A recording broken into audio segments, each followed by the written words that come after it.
Welcome to another deep dive. And this time, we're really tackling something profound. We're going to be exploring the Srimad Bhagavatam, one of those texts that has the potential to completely change how you see reality. Absolutely. We're not just skimming the surface here. We're going deep, pulling out the most thought-provoking ideas about the divine, creation, and the soul's journey. It's a journey for sure. We've got excerpts straight from the Bhagavatam itself, along with some insightful commentary to, help us make sense of it all. Well, and not just make sense of it, right? It's about seeing how it applies to your life, even today. Exactly. So, to kind of set the stage, the Srimad Bhagavatam, it's considered a foundational text in the Vedic tradition. Oh, absolutely. It's a commentary on the Vedanta Sutra, which, for those who might not be familiar, is like the distilled essence of the Vedas, those ancient scriptures. Alrighty. Why is this particular commentary so significant? What makes the Bhagavatam stand out? Well, I think the Bhagavatam stands out because it takes those core Vedic teachings and really expands on them. It offers a path. It offers practical steps, towards self-realization. You could almost think of it as a guidebook. Oh, interesting. But one that goes way beyond just, rituals and practices. It delves into the very nature of reality, the divine, and our place within it all. And it's not just a random collection of stories or teachings. It's structured in a way that leads you through this kind of spiritual progression. Precisely. Right. Approaching it systematically is key to unlocking the layers of wisdom that are embedded within. Okay, so structure is key. Yeah. Now, let's jump into the deep end here. The excerpts that we're looking at, they start by contrasting views on the absolute truth. Okay. Specifically, the impersonal Brahman and the supreme person. Right. Now, for someone who's new to these concepts, it can feel a bit daunting, to be honest. It's a big topic. Yeah. It's a fundamental debate in Vedic philosophy. But the Bhagavatam, I think it offers a really beautiful analogy to make it clearer. Okay, let's hear it. Think of Lord Krishna as the sun and Brahman as its rays. Oh, yeah. Both emanate from the same source, Right. but they represent different aspects of that source. I love that analogy. It's like, Krishna is the full spectrum of light, and Brahman is a specific wavelength within that spectrum. Exactly. So Krishna is the source of that transcendental bliss, the bliss that saints and yogis seek. But he's also described as a personal friend, Yes. a well-wisher. Yeah, both. It's interesting, right, how the Bhagavatam presents this duality of the divine, this kind of both awe-inspiring and intimately accessible being. It's both, absolutely. And then it gets even more intriguing, right? Mm-hmm. Krishna is both the object of worship, but also capable of acting as a servant. Right. And even a spiritual master. It's kind of a paradox. It is a paradox. That highlights the depth and complexity of his nature. Yeah. The text also mentions that some people, considered fools in this context, they actually deride Krishna when he descends in human form. Mm-hmm. What's that about? I think it speaks to the limitations of human perception. We tend to judge things based on outward appearances. Yeah, for sure. But the divine operates on a level that's just beyond our limited understanding. It's like trying to, understand the ocean by looking at a single drop of water. Right. We miss the vastness, the depth of what's really there. Yeah, that's a great way to put it. Now, shifting gears a little bit, the next section delves into this concept of Maya, that illusory energy that creates this sense of I and how we get so caught up in the day-to-day striving for that next thing. Yes. That we lose sight of the bigger picture. I think that's a perfect example of Maya at work. It's like a veil that obscures the true nature of reality, making us believe we're separate from the divine. Right. And then leading to this constant sense of lack, this constant desire. And the Bhagavatam points to the attraction between male and female as the root of this illusion. Right. How does that tie into this broader concept of Maya? Well, I think it's the starting point. It's that initial spark that kind of ignites the cycle of attachment, this primal attraction. It leads to attachments to family, wealth, possessions. Right. And suddenly we're caught in this web of desires, anxieties, driven by this need to acquire and protect what we believe is ours. So it's not about the attraction itself being bad, but the attachments that can stem from it. Right. Like, it's natural to, enjoy a good meal. Of course. But if we become obsessed with food, if we start defining ourselves by what we eat, that's when we've fallen into the trap of Maya. Exactly. And it's about recognizing that impermanent nature of material possessions, material relationships. Hmm. The Bhagavatam uses this really powerful analogy. It describes our senses as plunderers, stealing the fruits of our spiritual practices when we don't keep them in check. It's like those pesky distractions that keep popping up when you're trying to focus on something important. Exactly, exactly. And they pull us away from our true purpose, leading us further and further down the path of illusion. So how do we break free from this web of Maya? How do we direct our senses towards something, more fulfilling? Well, that's where the practice of Bhakti Yoga comes in, right? Yeah. It's directing our senses towards the divine, towards Krishna. Mhm. It's about shifting our focus from external gratification to internal fulfillment. So finding that deep, lasting happiness that comes from within, rather than chasing these fleeting pleasures in the material world, Exactly. the ultimate goal being freedom from those material desires. Right. And absorption in Krishna consciousness, Yeah. realizing our inherent connection to the divine and experiencing lasting bliss. Wow.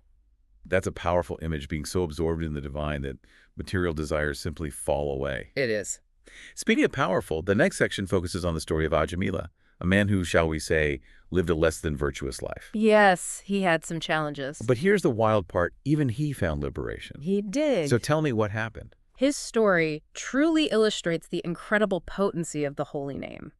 Even though he unintentionally uttered the name of Narayana at the moment of death, that was enough to free him from the karmic consequences of his actions. Wait, so just saying the name had that much power? Even accidentally? That's mind-blowing. It is. How is that even possible? The Bhagavatam explains that the holy name is non-different from Krishna himself. Wow. It carries the same potency, the same power to purify and uplift. Okay. And in this age, the age of Kali Yuga, chanting the holy name is considered the most effective path to spiritual enlightenment. Oh, wow. It's Oh, powerful. that raises so many questions.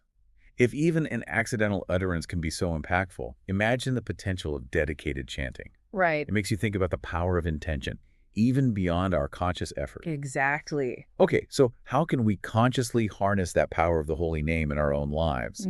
That's something I definitely want to explore further. But before we do, I want to talk about the cosmic visions that are described in the Srimad Bhagavatam. They paint this incredibly vivid picture of the universe. It's an amazing journey. So tell me, what are we talking about here? Get ready for a journey through the cosmos as envisioned by the ancient Vedic sages. The Srimad Bhagavatam describes a universe of staggering scale and complexity.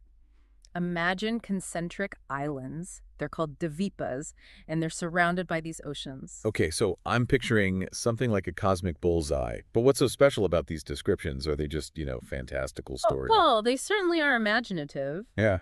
with details like oceans made of sugarcane juice and liquor, which definitely captures your attention. Oh, wow. Okay, so it's definitely creative. But beyond that, I think these descriptions point to a universe that's governed by divine order. Okay. They highlight this interconnectedness of everything, and that's a concept that resonates even in our modern scientific understanding. It's not just about fantastical imagery, but a deep understanding of cosmology, the intricate workings of the universe. Absolutely. It's a reminder that even the seemingly mundane aspects of reality are imbued with spiritual significance. Everything has its place, its purpose. Exactly. I love how the Bhagavatam blends the scientific and the spiritual in such a compelling way. It's beautiful. It really is. We've covered a lot of ground already. Contrasting views on the absolute truth, the illusion of Maya, the power of the holy name, a cosmic tour of the universe. It's a lot to take in. But there's still so much more to explore. We've just scratched the surface. I know, right? Next, we're going to delve into the diverse paths to spiritual realization as outlined in the Srimad Bhagavatam. Oh, it's like a choose-your-own-adventure for the soul. Exactly. Well, I can't wait to see what else this text has in store for us. It's like opening a treasure chest filled with ancient wisdom. It is. Let's take a moment to let all of this sink in. Then we'll come back and dive into those diverse paths to the divine.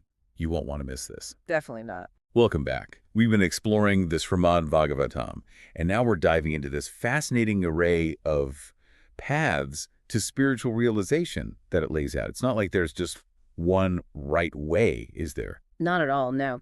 The Bhagavatam speaks of various approaches, each with its own appeal, its own purpose. You've got ritualistic ceremonies, intense austerities, you've got deep study of the scriptures, and then, of course, there's Bhakti Yoga, the path of devotion. So many options. It's like a spiritual buffet. There's something for everybody. But I'm guessing the motivations behind, like, why someone chooses a particular path, they can differ quite a bit. Absolutely. Some are drawn to these paths seeking material rewards. They're hoping for a better life now or in the hereafter. Others aim for liberation from this cycle of birth and death entirely. And then there are those whose hearts are simply overflowing with love and devotion for Krishna, and that's what guides their every step. So it's like you're choosing a mountain to climb. Different peaks representing different goals. But do all of these paths ultimately lead to the same summit? That's where I think the distinctions become really important. While all paths offer some benefits, the Bhagavatam emphasizes that true lasting bliss, what's called Brahma Sukha, is ultimately found through devotional service to Krishna. Other paths might bring temporary happiness or elevated states of being, but they don't necessarily guarantee permanent liberation. So even someone who reaches these, like, incredible heights of Brahma Sukha could still fall back into material existence if their devotion wavers. That's like a kind of sobering thought. It is, and it highlights the importance of staying connected to the source, to Krishna. Even great yogis and mystics, they can be drawn back into this cycle of birth and death if their focus shifts away from the divine. It's like reaching the peak of Mount Everest, but you forgot to pack enough oxygen for the descent. Right. You need that sustained connection to the source to, like, make it back down safely. Speaking of guidance, the Bhagavatam places a lot of emphasis on the role of the spiritual master, the guru. Why is this guidance considered so essential on the spiritual path? I think the guru is more than just a teacher. Think of them as an experienced Sherpa guiding you up that, treacherous mountain. They've already walked the path. They've faced the challenges. They've reached the summit. And they can help you navigate those pitfalls and avoid, unnecessary suffering. This is not just about book knowledge. Right? You need someone who has actually lived and breathed these teachings. Someone who can guide you through the practical application. Absolutely. And a true guru can discern your specific needs. They can offer personalized guidance. And they act as a bridge between the theoretical and the experiential, helping you integrate these profound teachings into your everyday life. There's a really powerful quote in the excerpts about submissive inquiry and service to the guru. It makes me think of the saying, when the student is ready, the teacher appears.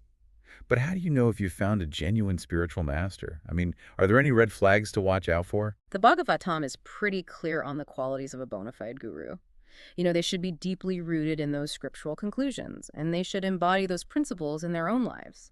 It's not about blind faith or just following someone blindly. It's about finding a teacher who resonates with your heart and inspires you to, walk the path with integrity. So it's like finding a mentor in any field. You want someone who has a proven track record, Yeah. who walks the talk, Yeah. and who genuinely cares about your growth. Exactly. And the Bhagavatam reminds us that the spiritual master is a direct representative of the Lord, guiding us towards that ultimate goal of self-realization. It sounds like finding a true guru can really be a game changer. It can open up a whole new dimension of understanding, accelerate your progress on the spiritual path. Oh, absolutely. And it can be a truly transformative experience. The guru acts as a catalyst, helping us to remove those obstacles that keep us stuck and revealing that path to liberation. This deep dive into the Srimad Bhagavatam has already been packed with, like, so many mind-blowing concepts and practical insights. And we haven't even touched upon the story of King Citraketu and his encounter with Lord Shiva. Ah, yes. That's a story you won't want to miss. Okay. It offers this fascinating glimpse into the interplay between free will, karma, and the divine. It's a little bit of cosmic drama, and it's got some pretty thought-provoking consequences. I'm intrigued. Let's take a quick moment to, gather our thoughts, and then we'll dive headfirst into that story and see what deeper meaning it reveals about the nature of reality, the divine. Okay, we're back, and I'm ready for this story about King Citraketu. It sounds like this one has like a little bit of everything: drama, humor, and some pretty serious cosmic consequences. So how does it all unfold? All right, so get ready for a wild ride. This story really gets you thinking about those moments when you might be tempted to, well, maybe not laugh at the divine, but, to question those things beyond our immediate understanding. King Citraketu, after having this profound spiritual experience, he's traveling through the cosmos on his celestial airplane. He's with the women of the Vidyatara planet, enjoying life to the fullest. Okay, so far so good. A king on a celestial joyride. Sounds pretty blissful. What could possibly go wrong? Well, during his travels, he happens upon Lord Shiva and Parvati in a, shall we say, private moment. Oh no, he didn't, like, walk in on a divine date night, did he? You could say that. And, well, Citraketu, being who he was at that moment, couldn't help but burst into laughter. I guess even kings can have a bad sense of timing, but was it really that big of a deal? I mean, laughter is usually a good thing, right? It's all about context, isn't it? Parvati, as you can imagine, felt disrespected. And her response, she cursed Citraketu, a curse that eventually led to his birth as the demon Vutrasura. Whoa, hold on. A cosmic curse that resulted in him being reborn as a demon, all because of a moment of laughter. That seems a bit extreme. It really emphasizes the importance of reference, especially when it comes to the divine. But it also raises questions about the nature of karma. It's not always about our intentional actions. Sometimes our unintended actions or words can have unforeseen consequences. So even seemingly harmless laughter, in the wrong context, can have some pretty serious karmic repercussions. Makes you think twice about those times when you might be tempted to poke fun at something you don't fully understand. It's a reminder that our actions, thoughts, and words create ripples. They shape not only our destiny, but also impact the world around us. Okay, that's a powerful lesson. Respect the divine, even when things seem a bit unconventional. But I have to ask, is this the end of Citraketu's story? I mean, being cursed to be born as a demon doesn't exactly sound like a happy ending. Well, the beauty of the Srimad Bhagavatam is that it offers this incredible message of hope, even in the face of what seem like really dire circumstances. It emphasizes that even the most fallen souls, even those who make really significant mistakes, can find redemption, transformation, through sincere repentance and devotion. So even though he was cursed, there was still hope for Citrakuti. That's a powerful message. Absolutely. The Bhagavatam teaches that no one is beyond the reach of grace. It's never too late to turn towards the divine, to seek forgiveness, and to embark on that path of self-realization. That's incredibly reassuring. It means that even if we stumble, we can always course correct and find our way back to the path. Wow, we've covered so much in this deep dive. It's mind-boggling to think that we started with contrasting views on the absolute truth, and we explored the illusion of Maya, the power of the holy name, the vastness of the cosmos, the diverse paths to liberation, the significance of finding a true guru. And now, this profound story about the karmic consequences of our actions, and ultimately, the potential for redemption. It's a testament to the depth and the richness of the Srimad Bhagavatam. It's a text that keeps on giving, offering insights and guidance for really every aspect of life. It's a timeless source of wisdom that can help us navigate the complexities of the material world while keeping our sights set on that ultimate goal of self-realization. This deep dive has definitely left me feeling inspired. Inspired to explore the Srimad Bhagavatam further, to unravel its layers of meaning, and who knows, discover even more of these gems of wisdom that are hidden within its verses. It's like every time you think you've grasped something, there's another layer to uncover. And that's the beauty of these ancient texts. They're like maps, guiding us toward the deeper understanding of ourselves, the universe around us. And the more we study, the more we contemplate, the more they reveal. The Srimad Bhagavatam encourages us to ask those big questions, right? To ponder the nature of reality, the power of the divine, and the potential for transformation that exists within each of us. If the universe is this vast, this intricately structured, what does that tell us about the power, the intelligence behind its creation? If the chanting of the holy name holds this transformative power, how might incorporating that practice into your own life, how might that impact your journey? These are questions that I think deserve our attention, and I would encourage you to keep contemplating them as you delve deeper into this wisdom of the Srimad Bhagavatam. Keep seeking, keep questioning, keep exploring. The journey of self-discovery, it's a lifelong adventure, and the Srimad Bhagavatam is a guide that can really illuminate that path. Beautiful. Well, thank you for joining us on this deep dive. Until next time, may your journey be filled with wonder and insight.